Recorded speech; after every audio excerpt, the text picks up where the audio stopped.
పాత్రికేయ electronic media మిత్రులకు ఉద్యమ నమస్సులు.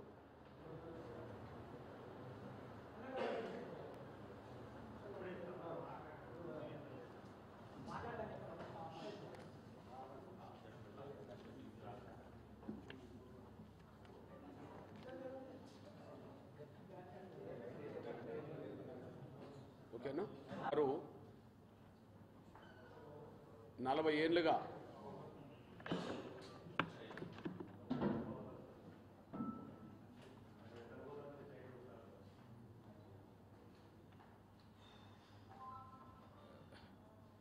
కడియం సేర్ గారు విలువలు లేని రాజకీయాలు నడుపుతున్నాడు. స్వార్థపూరితమైన రాజకీయాలు చేస్తున్నాడు. మళ్ళీ తనే విలువలు గల వ్యక్తినని చెప్పి తనకు తాను బాగా ఊదుకుంటున్నాడు. కడియం సేరి రాజకీయాలకు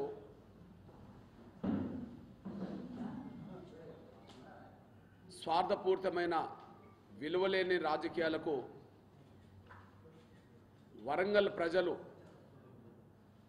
గుణపాఠం నేర్పాల్సిన బాధ్యత ఉన్నదని గుర్తు చేస్తున్నా.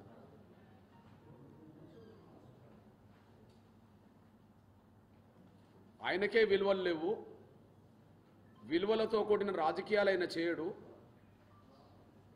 తన కోసం తన కుటుంబం కోసమే స్వార్థపూరితమైన రాజకీయాలు చేస్తాడు. మళ్ళీ తనకే ఏదో విలువలు ఉన్నట్టుగా మాట్లాడుకుంటుంటాడు. తనకు తాను భజన చేసుకుంటుంటాడు. నేను సూటిగా కడియం సేర్ గారిని సూటిగా ప్రశ్నిస్తున్నా. నీకు విలువలు ఉంటే, విలువలతో కూడిన రాజకీయాలు చేయదలుచుకుంటే ముందు స్టేషన్ గన్పూర్లో ఏ పార్టీ అభ్యర్థిగా గెలిచావో, ఇప్పుడు నువ్వు ఏ పార్టీలో చేరావో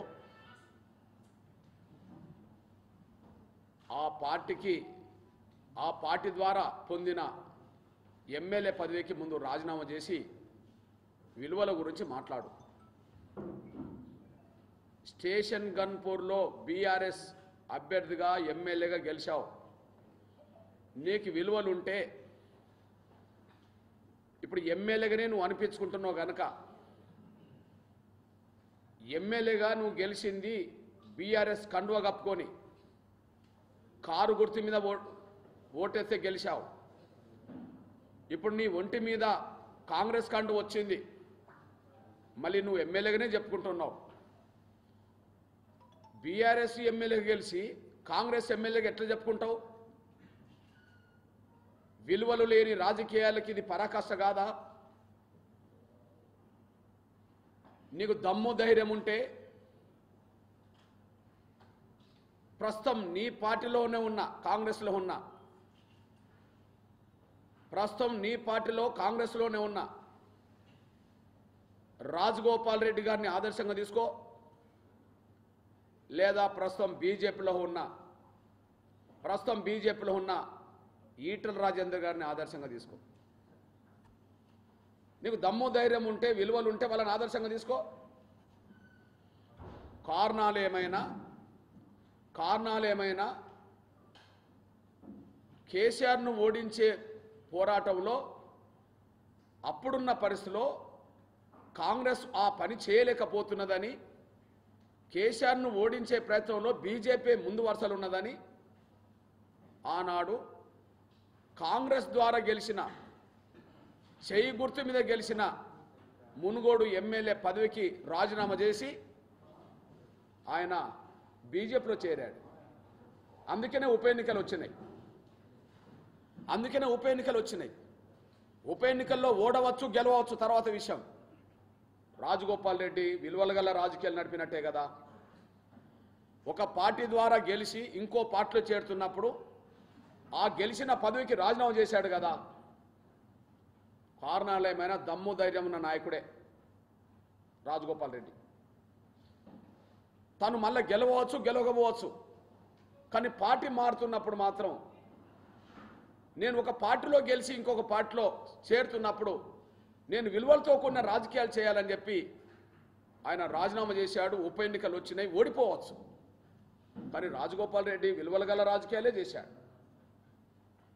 రెండోది, మన పక్క నియోజకవర్గం హుజరాబాద్ నుంచి బీఆర్ఎస్లోనే గెలిచిన సోదరులు ఈటల రాజేందర్ గారు తను పార్టీ మారాలనుకున్నప్పుడు, ముఖ్యంగా కేసీఆర్ గారు గతంలో రాజన్నను అవమానకరంగా బర్తరఫ్ చేసినట్టుగానే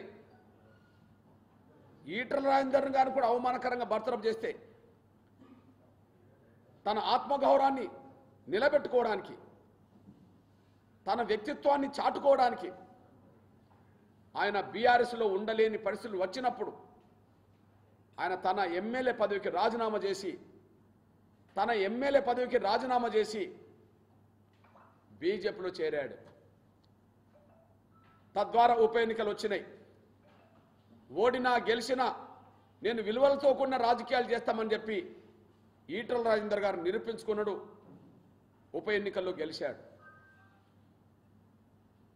ఒక పార్టీలో గెలిచి ఇంకో పార్టీలో మారుతున్నప్పుడు రాజగోపాల్ రెడ్డి గారు ఎమ్మెల్యే పదవికి రాజీనామా చేశాడు. ఓటమిని కూడా ఎదుర్కొన్నాడు.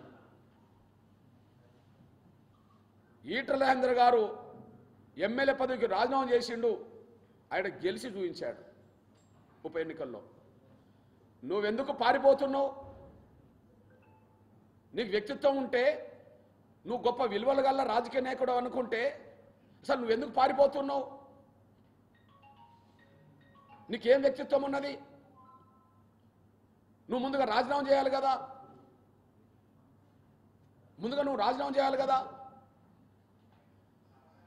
నిన్ను చేర్చుకున్నది ఎవరు? రేవంత్ రెడ్డి. నీ కండువ కప్పింది ఎవరు? రేవంత్ రెడ్డి. ఎవరి ద్వారా కండువ కప్పించుకున్నావు? రేవంత్ రెడ్డి ద్వారా. రేవంత్ రెడ్డి గారు మాట్లాడిన ఉపన్యాసం ఏంటిది?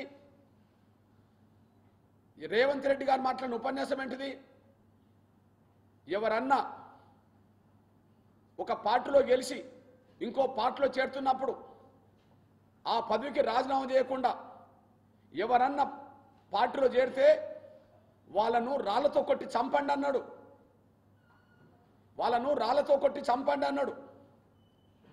రాళ్లతో కొట్టమనడం వరకే సరిపోలే, రాళ్లతో కొట్టి చంపండి అన్నాడు. అంతేకాకుండా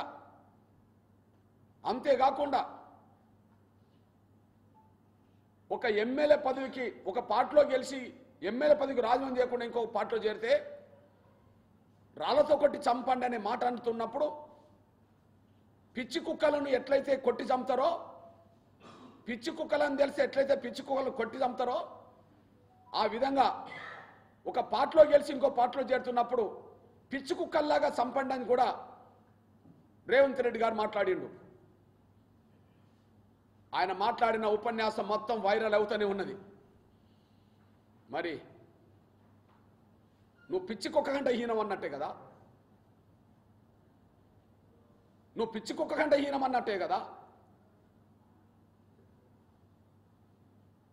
పిచ్చి కుక్కల కంటే హీనంగా కొట్టి చంపమన్న రేవంత్ రెడ్డి గారికి విలువలు లేవు. ఎమ్మెల్యే పదవికి రాజీనామా చేయకుండా ఇంకో పార్టీ కండో కప్పుకోవడం నీకు విలువలు లేవు.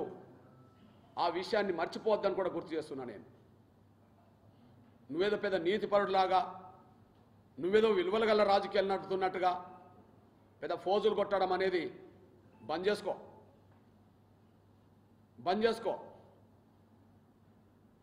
నా మీద విమర్శలు పెడితే సహించేది లేదని మాట్లాడుతున్నాడు ఆయన. ఏంటి సహించేది? నేను వ్యక్తిగత స్వార్థపర రాజకీయాలు చేస్తలేను. నీలాగా చేస్తలేను. అందరూ బాగుపడాలనుకునేటోని నేను. అందులో మీరు కూడా బాగుపడాలంటోనే. అందరూ బాగుపడాలని కోరుకునేటోని. వ్యక్తిగత రాజకీయ లబ్ధి కోసం మేము ప్రయత్నం చేస్తలేము. అదే ప్రయత్నం చేస్తే మీరు టీడీపీలో ఉన్నప్పుడు నాకు 2 సార్లు పెద్దపల్లి పార్లమెంట్ టికెట్ వచ్చింది, రాజ్యసభ సీటు కూడా వచ్చింది, నిరాకరించుకున్నాం. ఇప్పుడు మీరు కాంగ్రెస్లో చేరారు, ఇప్పుడు మీరు కాంగ్రెస్ చేరి ఇప్పుడు టికెట్ తెచ్చుకున్నారు. కానీ 2009లో వరంగల్ పార్లమెంట్ సీటు నాకే రాజశేఖర్ డిక్లేర్ చేస్తా అన్నాడు. 2007లో నాకు రాజశేఖర్ గారు నాకు ఎమ్మెల్సీ ఇచ్చాడు, నిరాకరించుకున్నాం. జగన్మోహన్ రెడ్డి గారు లాంటి వ్యక్తి 2013లో నాకు రాజ్యసభ ఇస్తాను ప్రతిపాదన పెట్టిండు, మేము వద్దనుకున్నాం. తీసుకోదలుచుకుంటే ఆర్ కృష్ణయ్య లాగా తీసుకోవచ్చు, ఆయన తెలంగాణ బిడ్డే. ఇప్పుడున్న Warangal parliament seat reservation seat కూడా 3 నెలలుగా ప్రధాన పత్రికలు ప్రధాన టీవీలు కూడా ఇది కృష్ణమాది గారికి బీజేపీ కేటాయించబోయే సీట్ అని చెప్పి ప్రచారం చేసింది. అది ప్రచారమే కాదు, ప్రచారంలో వాస్తవం కూడా ఉన్నది. కానీ నాకైనా నిరాకరించుకున్నాం. మేము మాదిగల్లో కానీ సమాజంలో పేద వర్గాల్లో కానీ ఎవరన్నా ఎదుగుతుంటే ప్రోత్సహించటోళ్ళం, ఎవరి నోటికాడు కూడు తీసుకున్న వాళ్ళం కాదు. మాకు వచ్చిన అవకాశాలు ఇంకోరికి ఇప్పించి ఉన్నోళ్ళం. ఎవరి నోటికాడు కూడు తీసుకున్న వాళ్ళం కాదు, మాకు వచ్చిన అవకాశాలను ఇంకోరికి ఇప్పించుకున్న వాళ్ళం. అందులోనే విలువలతో బతుకుతున్నాం. అట్లాంటి విలువలతో బతకడమే గర్వంగా బతుకుతున్నాం. స్వార్థపరమైన రాజకీయాలు చేస్తున్నది నువ్వు. ఇవాళ సూటిగా అడుగుతున్నాం, ముందు వరంగల్లో మాదిగల్లేరా? ముందు వరంగల్లో మాదిగల్లేరా? ఈ ఫోటో చూడండి. వరంగల్లో మాదిగల్లేరా? ఈ ఫోటో చూడండి. 3 ఉన్నారు ఇంట్లో. ఒకరు వర్ధన్నపేట ఎమ్మెల్యే, మా మాల సామాజిక వర్గం సంబంధించిన సోదరుడు నాగరాజు. ఒకరు వర్ధన్నపేటకు సంబంధించిన ఎమ్మెల్యే, మా సోదరుడు మాల సామాజిక వర్గం సంబంధించిన ఎమ్మెల్యే. ఓకే, నువ్వు ఉన్నావు ఆయన పక్క, నువ్వు గన్పూర్కి సంబంధించిన ఎమ్మెల్యేవు, నువ్వు బైన్లా. నువ్వు గన్పూర్కి సంబంధించిన ఎమ్మెల్యేవు, నువ్వు బైన్లా. నీ పక్కన ఉన్నది నీ కూతురు. ఇప్పుడు ఎంపీ టికెట్ కోసం ప్రయత్నం చేసి తెచ్చుకున్నావు. బీఆర్ఎస్లో ఎంపీ టికెట్ మీ కూతురుకే, ఇప్పుడు కాంగ్రెస్లో ఎంపీ టికెట్ మీ కూతురుకే.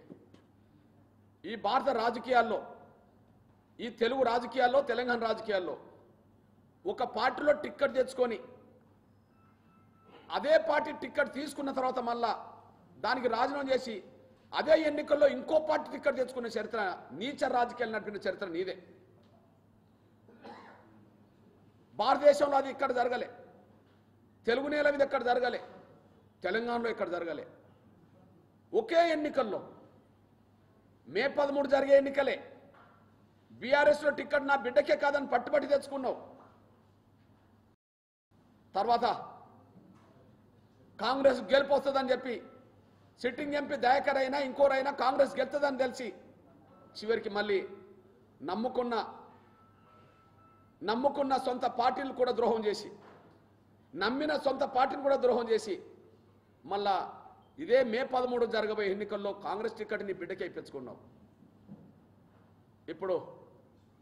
ఇప్పుడు నీ బిడ్డ ఎంపీ అని నువ్వు భావించుకుంటే మరి ఇక్కడ మాదిగలేరిగా. ఇప్పుడు ఇక్కడ వరంగల్లో మాదిగలేరి, పాత్రికేయ మిత్రులారా, వరంగల్లో మాదిగలేరిగా.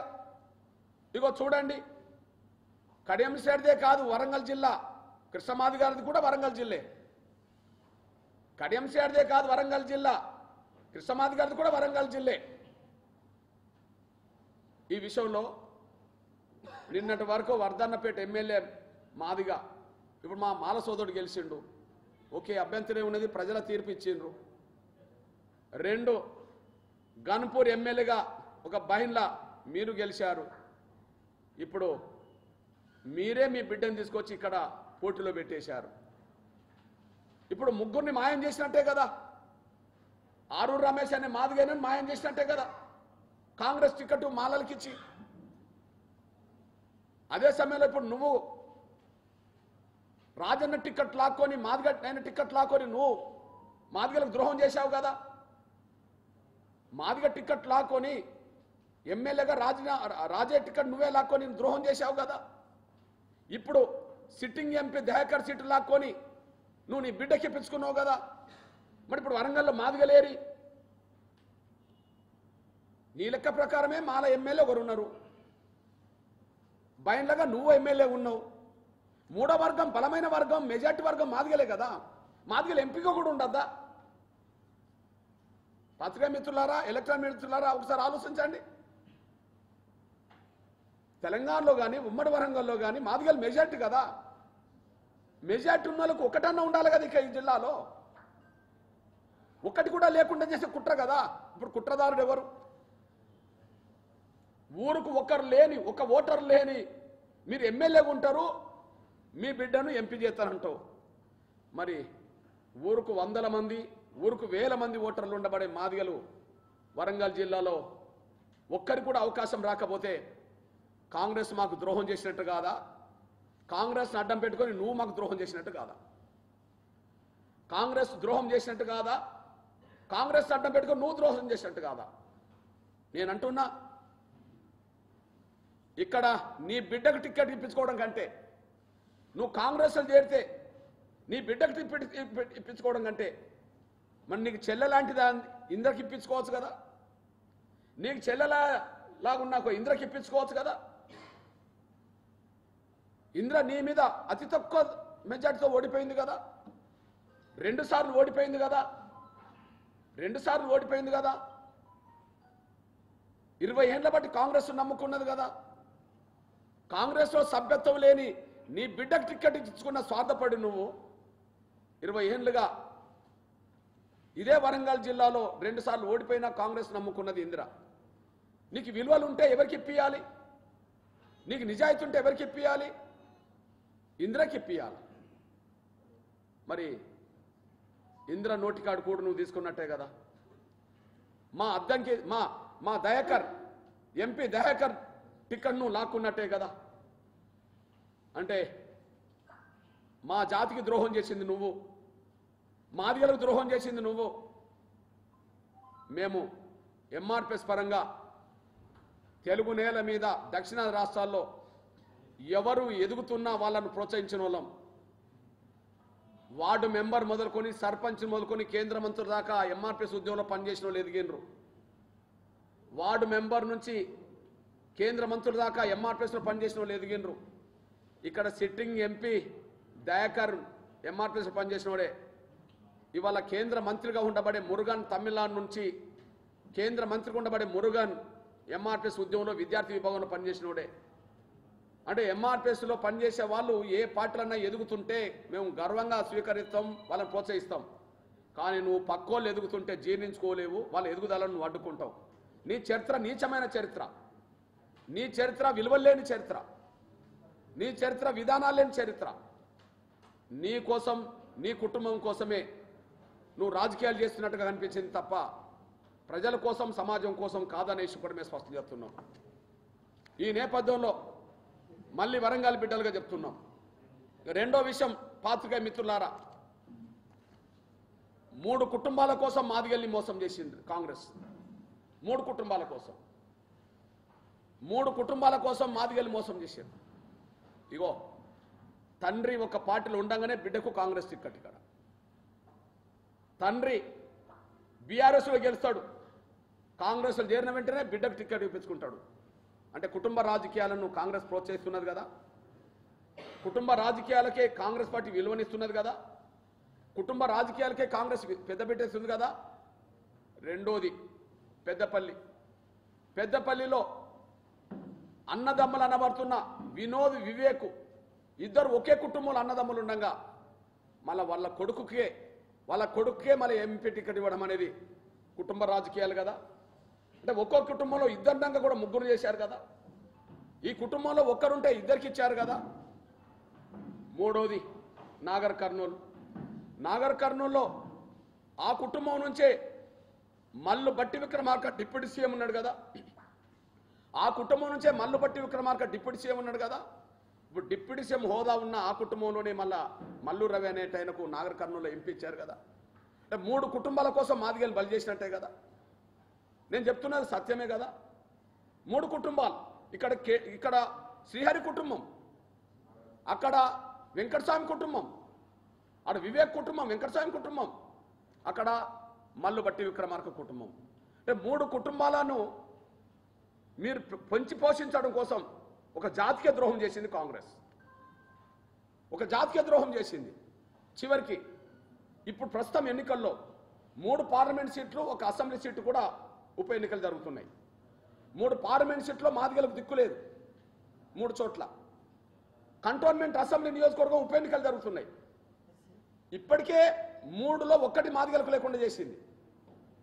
కనీసం ఉప ఎన్నికలు జరుగుతున్న కంటోన్మెంట్లో కూడా నిన్న బీజేపీలో ఉండి మొన్ననే పోటీ చేసిన గణేష్ అనే ఒక మాల సోదరుడికే అక్కడ టికెట్ డిక్లేర్ చేసింది. ఇప్పటికే మాదిగలకు అన్యాయం జరుగుతుందని సమాజం మొత్తం అనుకుంటుంది. మాదిగలు రోడ్డెక్కుతున్నారు. మాదిగల్లో ఆవేదన ఉన్నది, రోడ్డెక్కుతున్నాం. అంటే మాదిగల్లో ఆవేదన ఉన్నది, రోడ్డెక్కుతున్న ఈ సమయంలో కూడా మళ్ళీ 4వ టికెట్ కూడా మాలలకే కేటాయించింది. అంటే షెడ్యూల్ కులాల లిస్టులో మాదిగలు లేనట్టుగా చెప్తుంది కదా, షెడ్యూల్ కులాల లిస్టులో మాదిగలు లేనట్టుగా చెప్తున్నది కదా. అసలు షెడ్యూల్ కులాల రిజర్వేషన్లు మాదిగలకు వర్తింపజేయవు అన్నట్టుగా కాంగ్రెస్ ప్రవర్తిస్తున్నది కదా. ఇది న్యాయమేనా? ఇది ధర్మమేనా? ఇది న్యాయమేనా? ఇది ధర్మమేనా అని చెప్పి సూటిగా కాంగ్రెస్ పెద్దల్ని ప్రశ్నిస్తున్నా నేను. ఈ నేపథ్యంలో ఇకపోతే నన్ను అంటున్నారు రాజ్యాంగాన్ని మార్స్తామన్నా, ప్రజాస్వామ్యాన్ని కూని చేస్తున్నా, రాజ్యాంగాన్ని మార్స్తామన్నా ప్రజాస్వామ్యాన్ని కూని చేస్తున్నా బీజేపీకి మీరు ఎట్లా సపోర్ట్ చేస్తారు? అది రిజర్వేషన్లకు వ్యతిరేక పార్టీ అని చెప్పి ఈయనేదో నీతులు వల్లిస్తున్నాడు. సూటిగా సమాధానం చెప్పిండు ప్రధానమంత్రి నరేంద్ర మోడీ గారు. రాజ్యాంగమే మాకు ప్రామాణికం, రాజ్యాంగమే ప్రామాణికం. ఒకవేళ డాక్టర్ బాబాసాహెబ్ అంబేద్కర్ మళ్ళా పుట్టినా ఆయన రాసిన రాజ్యాంగాన్ని మార్చలేడు, అంత గొప్ప రాజ్యాంగం ఆయన అన్నమాట. జమ్మూ కాశ్మీర్లో ఆయన అన్నమాట, మాకు భగవద్గీత అయినా బైబిల్ అయినా ఖురాన్ అయినా ఏదైనా రాజ్యాంగమే అని చెప్పేశాడు.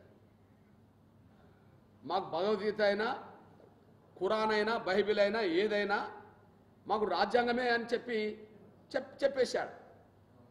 నేను అంటున్నా, రాజ్యాంగ సూత్రాలకు లోబడి కాకుండా రాజ్యాంగాన్ని ధిక్కరించి పరిపాలించింది కాంగ్రెసే. ఎమర్జెన్సీ తీసుకొచ్చింది. ప్రజాస్వామ్య పరిరక్షణ కోసం దేశంలో ఎక్కడ రోడ్డెక్కలే ప్రజలు ఇప్పుడు. కానీ ఇందిరాగాంధీ గారు ఎమర్జెన్సీ పెట్టినప్పుడు మాత్రం లక్షల మందిని నిర్దాక్షిణ్యంగా అణిచేసింది. వేలాది మందిని బూటకు ఎన్కౌంటర్లో చంపేసిన ఎమర్జెన్సీ కాలం మన తెలంగాణ కూడా చూసింది. వేలాది మంది లక్షలాది మందిని నిర్బంధం పెట్టి జైల్లో పెట్టింది కాంగ్రెస్ ప్రభుత్వమే. అంటే ప్రజాస్వామ్యం గురించి మాట్లాడే నైతిక హక్కు నిన్న కాంగ్రెస్లో చేరిన వ్యక్తికి లేదు. ఎన్నిసార్లు కాంగ్రెస్ రాజ్యాంగానికి వ్యతిరేకమని చెప్పి, ఎన్నిసార్లు ప్రజాస్వామ్యానికి వ్యతిరేకమని చెప్పి, ఎన్నిసార్లు నిర్బంధం పెట్టింది, ఎమర్జెన్సీ పెట్టింది కాంగ్రెస్ అని చెప్పి శ్రీహరి మాట్లాడలే. టీడీపీలో ఉన్నప్పుడు ఎవరిని ప్రధాన శత్రువుగా మాట్లాడిండు కడియం శ్రీహరి? బీఆర్ఎస్లో ఉన్నప్పుడు ఎవరిని ప్రధాన శత్రువుగా మాట్లాడిండు? ఏ ప్రభుత్వం కూలిపోతుందని చెప్పిండు? టీడీపీలో ఉన్నప్పుడు కాంగ్రెసే ప్రధాన శత్రువు. ప్రతిపక్షం అధికార పక్షంలో కాంగ్రెస్ ఉంటే ప్రతిపక్షం టీడీపీ. ఉమ్మడి ఆంధ్రప్రదేశ్లో టీడీపీ అధికార పక్షం అయితే ప్రతిపక్షం కాంగ్రెస్. నువ్వు టీడీపీలో ఉన్నప్పుడు ఎవరిని విమర్శించావు? కాంగ్రెస్నే విమర్శించావు. కాంగ్రెసే ప్రజాస్వామ్యానికి వ్యతిరేకమని చెప్పావు. కాంగ్రెసే ఎమర్జెన్సీ తీసుకొచ్చిందని చెప్పావు. ఆ మాటలు మర్చిపోతావా? రుజువులు ఉన్నాయి కదా. బీఆర్ఎస్లో ఉన్నప్పుడు నిన్నటి వరకు మొన్నటి వరకు ఏ ప్రభుత్వం కూలిపోతుందని చెప్పావు? కాంగ్రెస్ ప్రభుత్వమే కూలిపోతుందని చెప్పావు. నువ్వే చెప్పావు. రాజ్యాంగానికి ప్రమాదం వచ్చిందంటే ఎమర్జెన్సీ పీరియడ్లోనే, ఇందిరాగాంధీ పీరియడ్లోనే. ఈ 10 ఏళ్లలో ఏ రాజ్యాంగానికి ప్రమాదం రాలే. ప్రజాస్వామ్యానికి ప్రమాదం వచ్చిందంటే ఇందిరాగాంధీ తీసుకొచ్చిన ఎమర్జెన్సీ వల్లనే ప్రజాస్వామ్యానికి ప్రమాదం తీసుకొచ్చింది. నరేంద్ర మోడీ గారి ప్రభుత్వంలో ఏ ప్రజాస్వామ్యానికి ప్రమాదం రాలే. కాకపోతే నేను గమనిస్తున్న ఈ 10 ఏళ్లలో నరేంద్ర మోడీ గారి కేంద్ర ప్రభుత్వాన్ని చూసి 2 శక్తులు వాళ్ళకు నిద్ర పట్టకుండా పోతున్నాయి. 2 శక్తులకు గౌరవ నరేంద్ర మోడీ గారు ప్రధానమంత్రి అయినాక 2 రకాల శక్తులకు నిద్ర పట్టకుండా పోతున్నది. కలల్లో కూడా నరేంద్ర మోడీ గారిని చూసి కలవరిస్తున్నారు, భయపడుతున్నారు. ఆ 2 శక్తుల్లో ప్రధాన శక్తి ఏంటంటే దేశాన్ని అస్థిరపరచాలనుకున్న ఉగ్రవాదులకు ఇవాళ నిద్ర పట్టకుండా పోయింది. దేశాన్ని అస్థిరపరచాలనుకున్న పాకిస్తాన్ ప్రోత్సాహంతో దేశంలో చొరబడి అస్థిరత్వాన్ని తీసుకురావాలనుకున్న ఉగ్రవాదులకు నిద్ర పట్టకుండా పోయింది. ఆ ఉగ్రవాదులను పంపాలనుకున్న పాకిస్తాన్కి ఇప్పుడు నిద్ర లేకుండా పోతున్నది. ఉగ్రవాదులకే కాదు, ఉగ్రవాదులను ప్రోత్సహించాలనుకున్న, దేశాన్ని అస్థిరత్వం నెట్టాలనుకున్న పాకిస్తాన్కే నిద్ర పట్టకుండా పోతున్నది. అంటే ఉగ్రవాదుల జాడ అడ్రస్ లేకుండా పోతున్నది. వాళ్ళని ప్రోత్సహించాలనుకున్న పాకిస్తాన్కు నిద్ర లేకుండా పోతున్నది.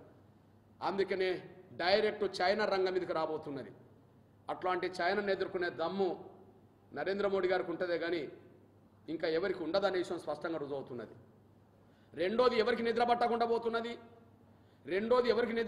పోతున్నది, ఈ దేశంలో అవినీతికి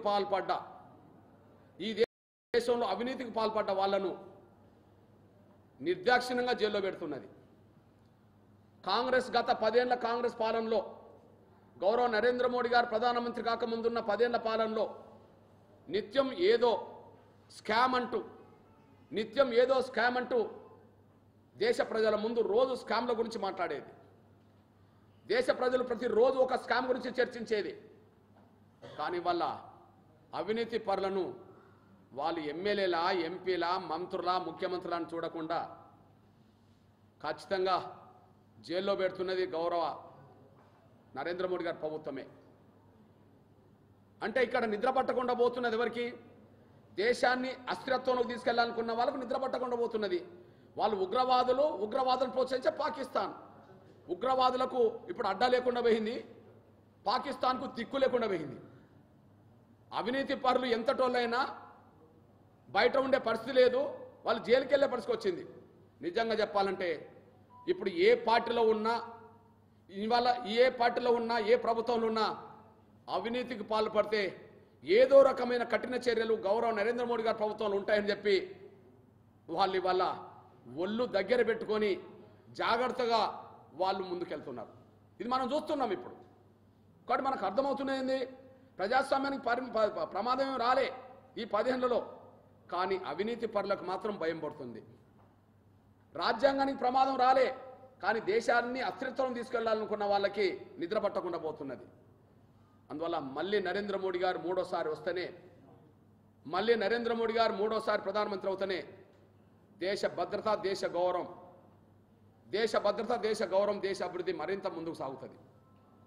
ఇప్పుడు మనకు పాకిస్తాన్తో ప్రత్యక్ష యుద్ధం జరిగే పరిస్థితి కంటే చైనా రంగం మీదకి వచ్చే పరిస్థితి ఉన్న ఈ సమయంలో, పత్రికలు, మీడియా అంతా ప్రచారం చేస్తున్న సమయంలో ఆ చైనాను ధీటుగా ఎదుర్కోవాలంటే 28 పార్టీల అంతర్గత కొట్లాడుకునే పార్టీల అధికారం వస్తే ఈ దేశాన్ని కాపాడుకోలేరు. కానీ నరేంద్ర మోడీ గారు మరోసారి వస్తేనే ఈ దేశాన్ని కాపాడుకోగలుగుతాడు, దేశ గౌరవాన్ని పెంచగలుగుతాడు అనే విషయం మేము స్పష్టం చేస్తున్నాం. ఇకపోతే ఆధారాలు లేని ఆరోపణలు చేసేయడంలో, విలువలేని రాజకీయ నడపడంలో కడియం శ్యారి ప్రధాన పాత్ర పోషిస్తున్నట్టు కనిపిస్తున్నది. బీజేపీ అధికారం వస్తే రిజర్వేషన్లు పోతాయట. బీజేపీ అధికారంలోకి వస్తే మళ్ళా నరేంద్ర మోడీ గారు ప్రధానమంత్రి అయితే రిజర్వేషన్లు ఎత్తేస్తారట. ఏ రిజర్వేషన్లు ఎత్తేస్తారు? ఇప్పుడు గతించిన 10 ఏళ్లలో ఎవరు రిజర్వేషన్లు ఎత్తేశారు? ఒక విషయం ఏంటంటే గత ఈ 10 ఏళ్లలో ఎవరి రిజర్వేషన్లు ఎత్తేయలేదు, కానీ లేని వర్గాలకే రిజర్వేషన్ తెచ్చాడు అతను. ఉదాహరణకు ఎస్సీలకు, బీసీలకు రిజర్వేషన్లు ఉన్నాయి. ఆ రిజర్వేషన్లను ఎత్తేయలే. కానీ అగ్రకులాల పేదలకు రిజర్వేషన్లు లేవు. ఈడబ్ల్యూఎస్ రిజర్వేషన్లు తీసుకొచ్చింది నరేంద్ర మోడీ గారే. అగ్రకులాల పేదలకు రిజర్వేషన్లు లేవు, ఈడబ్ల్యూఎస్ రిజర్వేషన్లు 10% రిజర్వేషన్ తీసుకొచ్చింది నరేంద్ర మోడీ గారే. దేశాన్ని ఎంతోమంది ప్రధానమంత్రులుగా పరిపాలించారు, కానీ మరి ఉన్నాయి కాపాడుతూ లేని వాళ్ళకు రిజర్వేషన్ తెచ్చింది నరేంద్ర మోడీ గారు అనే విషయం సోయిలేని వాళ్ళకు గుర్తు రాదేమో, కానీ సోయిన వాళ్ళకు మాత్రం గుర్తుంటుంది. ఇకపోతే మహిళల పక్షాన గట్టిగా నిలబడ్డది ఈ దేశాన్ని పరిపాలించిన ఇందిరాగాంధీ గారి కంటే. ఇందిరాగాంధీ గారు ఎమర్జెన్సీ తీసుకురావడానికి భయపడలేదు, కానీ ఒక మహిళ బిల్లు పెట్టడానికి మాత్రం వెనుకడుగేసింది.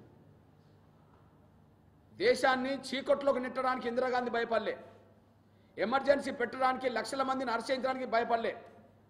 కానీ ఒక మహిళా బిల్లు పార్లమెంట్లో పెట్టడానికి మాత్రం భయపడ్డది. ఒక మహిళలకు న్యాయం చేయలేదు. గత 10 ఏళ్ళు యూపీఏ ప్రభుత్వంలో 10 ఏళ్ళు యూపీఏ చైర్పర్సన్ ఉండబడి సోనియా గాంధీ గారు ఉన్నా కూడా మహిళా బిల్లు ఆమోదం పొందలేకుండా పోయింది.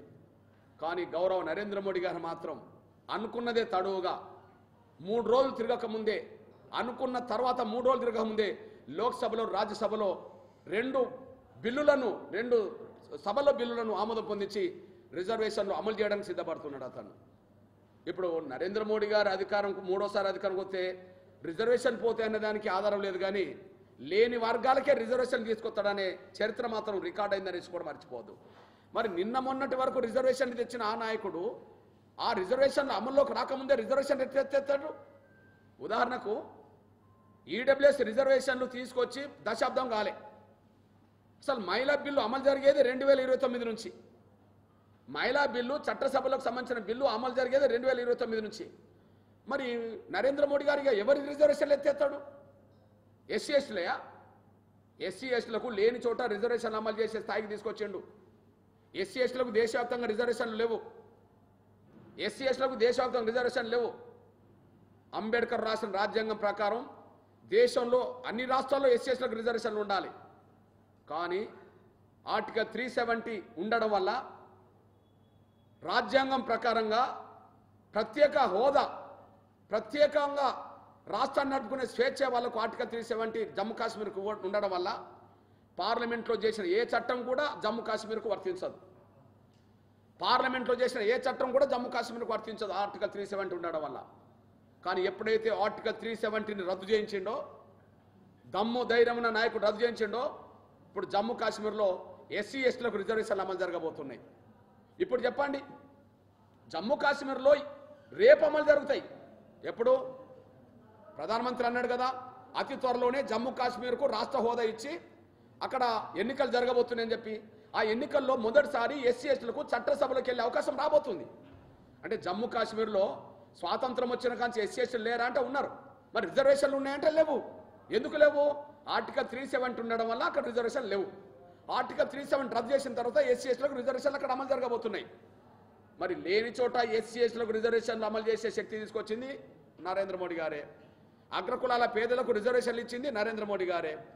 మహిళా బిల్లు తీసుకొచ్చి రిజర్వేషన్లు ఇవ్వబోయేది కూడా నరేంద్ర మోడీ గారే.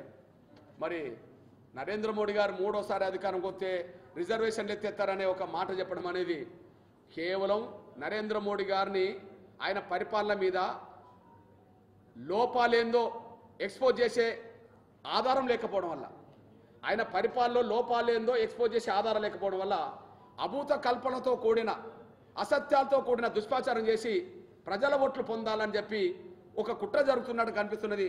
ఆ కుట్ర ఫలితమే ఖర్గే నుంచి మొదలుకుంటే కడియం శ్రీహరి వరకు, ఖర్గే నుంచి మొదలుకుంటే కడియం శ్రీహరి వరకు మూడోసారి ప్రధానమంత్రి అవుతే రాజ్యాంగాన్ని మారుతారని, రిజర్వేషన్లు ఎత్తేస్తారని, ప్రజాస్వామ్యానికి ప్రమాదం అవుతుందని చెప్పి అభూత కల్పంతో కూడా అసత్యాలు ప్రచారం చేసి ఓట్లు అడగడానికి ప్రయత్నం చేస్తున్నారు. ప్రజలు చైతన్యవంతులు, ప్రజలు ఆలోచిస్తున్నారు. నరేంద్ర మోడీ గారి ప్రభుత్వం వల్ల దేశ భద్రతకు గ్యారెంటీ ఉన్నది. నరేంద్ర మోడీ గారి ప్రభుత్వం వల్ల రిజర్వేషన్లకు గ్యారెంటీ ఉన్నది. నరేంద్ర మోడీ గారి ప్రభుత్వం వల్ల రాజ్యాంగానికి గ్యారెంటీ ఉన్నది. నరేంద్ర మోడీ గారి ప్రభుత్వం వల్ల స్వేచ్ఛకు కూడా గ్యారెంటీ ఉన్నది. కానీ గ్యారెంటీ లేనిది ఏంటంటే అవినీతి పరులకు స్వేచ్ఛ అనే గ్యారెంటీ లేదు, లేదా ఉగ్రవాదులకు స్వేచ్ఛ గ్యారెంటీ లేదు. గ్యారెంటీ మాత్రం పేదవర్గాలకు ఉన్నది. ఆ విషయాన్ని మర్చిపోద్దని చెప్పి నేను స్పష్టంగా చెప్తున్నాను. కడియం శ్రీహరికి నేను హెచ్చరిక చేస్తున్నాను.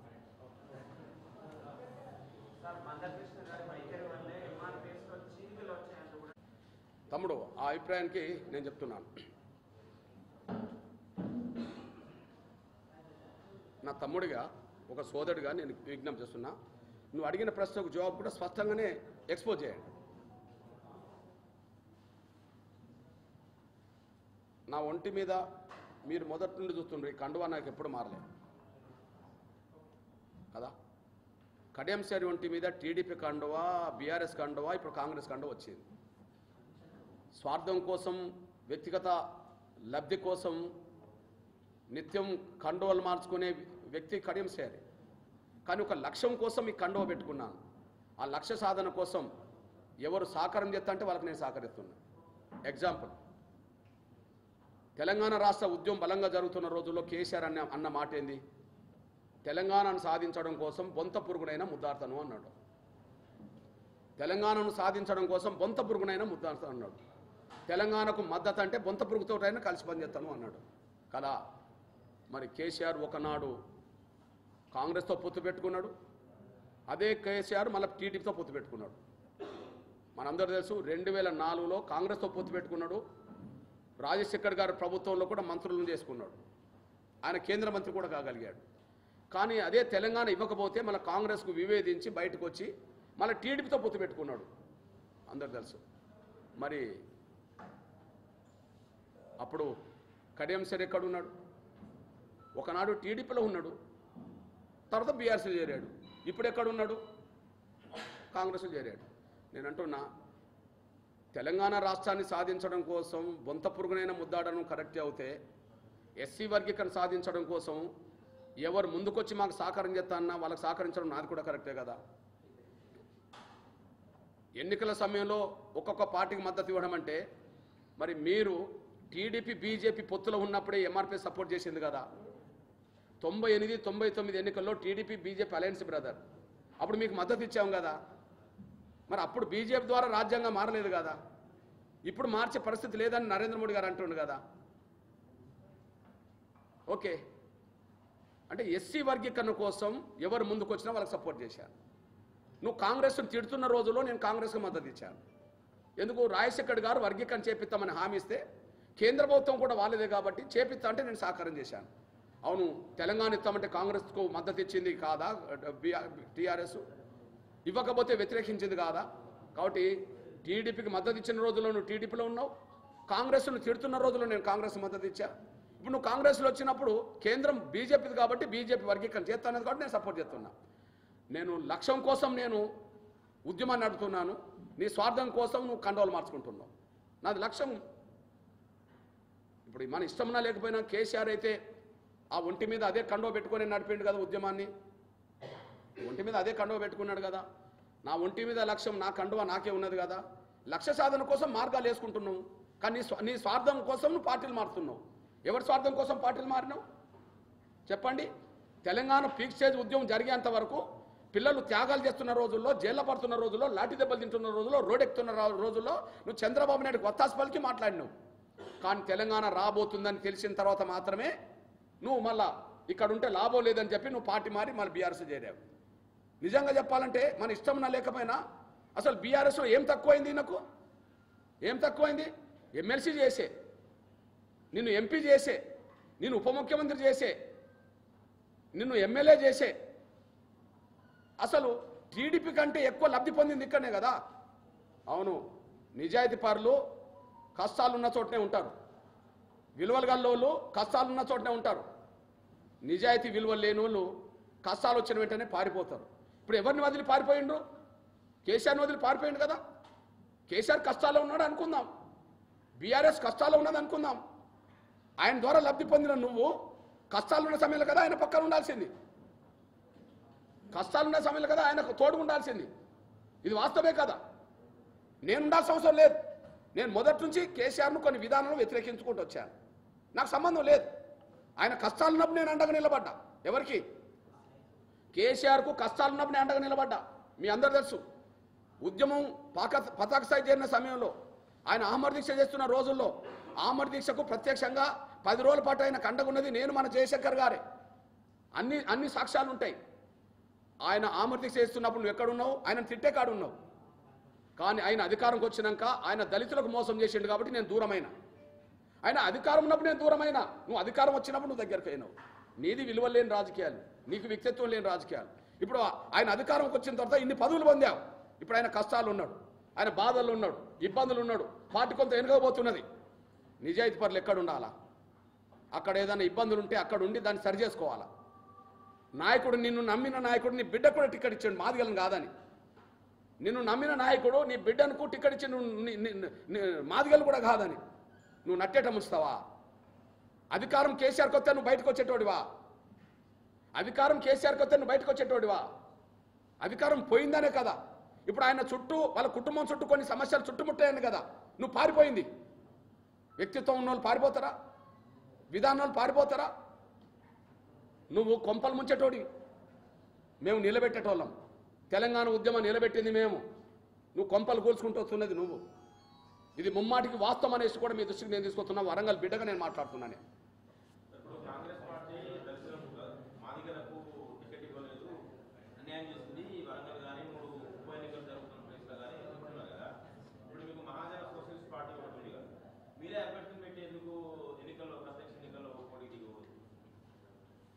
తమ్ముడు గౌరవ నరేంద్ర మోడీ గారికి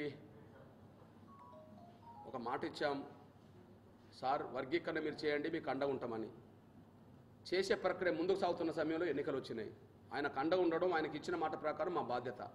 మాకు వ్యక్తిగతంగా ఈ పదవులు కావాలని మాకు లేదు కాబట్టి మేము ఈ విధానాలకి కట్టుబడడం, ఆయనకు అండగా నిలబడతాం. మా శక్తి మేరకు అండగా నిలబడతాం. వరంగల్నే కాదు, దేశంలో ఎంఆర్పీఎస్కి ఎక్కడ ఎంత శక్తి ఉంటే అంత శక్తి నరేంద్ర మోడీ గారికి అండగా నిలబెడుతున్నాం. ఎందుకంటే ఆయన వల్లనే దేశం బాగుపడుతున్నది, ఆయన వల్లనే దేశం భద్రంగా ఉన్నది, ఆయన వల్లనే రిజర్వేషన్లు కాపాడబడతాయి, అన్ని వల్ల అన్నీ ఉంటాయి. ఆయన పోతే ఉన్నాయి పోతాయి. మళ్ళీ పాకిస్తాన్ ఎంతోమంది తీవ్రవాదులు పంపుతుంది.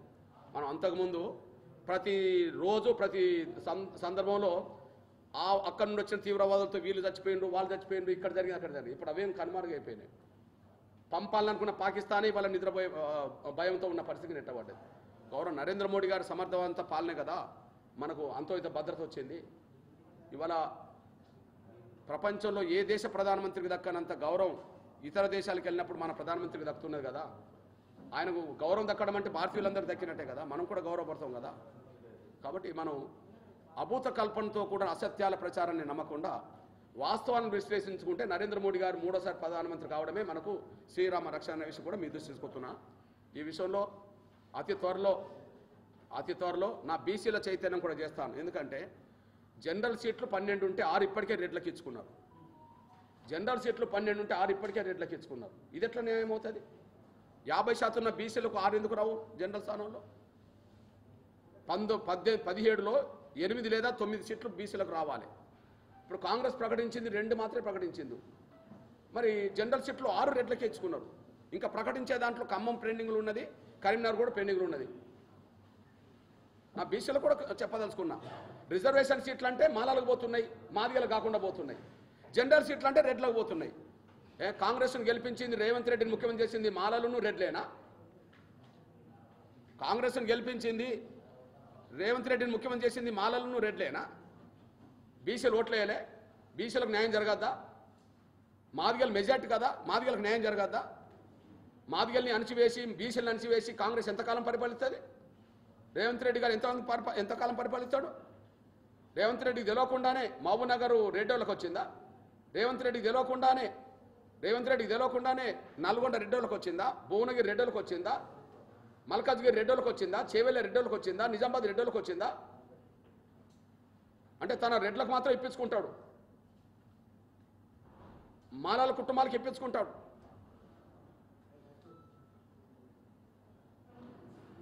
తండ్రి ఉంటే కొడుకులకు, తండ్రి ఉంటే బిడ్డలకు, భర్త ఉంటే భార్యకు, అన్నుంటే తమ్ముడికి, తమ్ముడు ఉంటే అన్నకు. ఇవేనా? బీసీలకు రావద్దా?